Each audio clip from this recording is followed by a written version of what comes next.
السلام عليكم ورحمة الله وبركاته. اوبل فيكتورا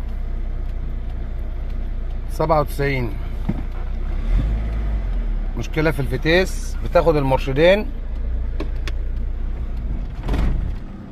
عربية يحصل فيها هزة وتبطيلة ورعشة، وار بي ام بيشغل اهو، السرعة شغال معاه، هي واقفة في الصلانسيل. مرشدين اهو، بص على بتعمل ازاي.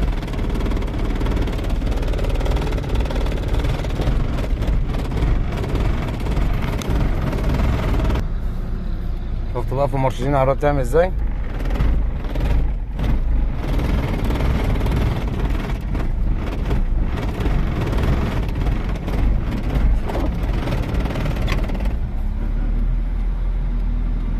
اذكر الله وصلى على النبي. هنكشف على الفتيس وراجعين تاني. لا اله الا الله سيدنا محمد رسول الله. السلام عليكم ورحمة الله وبركاته. اوبل فيكتورا 97 اهي، حلين الفالف بادي اهو، والفتيس راكب تمام اهو تمام. طبعا هو ليه مسميات كتير، البلف بادي والبوجي بلف وعلبة البلوف تمام، ووحدة التحكم في الفتيس ليه كذا مسمى. طبعا العربية دي بقى بتضرب فيوز كهرباء على طول تمام، وبتطلع تالت على طول، والصبح فيها رجة جامدة في المرشدين، فيها كذا فيلم كده.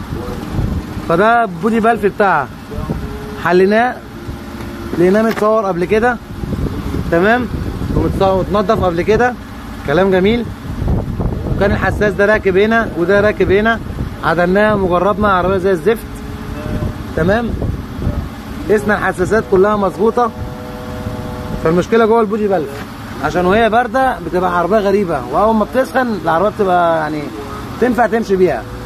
جبنا واحد تاني استيراد اهو، طبعا طقم الجوار راكب فيه وكل حاجه راكبه فيه، احنا شلنا الحته دي عشان مقطوعه. بقيت طقم الجوار راكب اهو اهو واهو.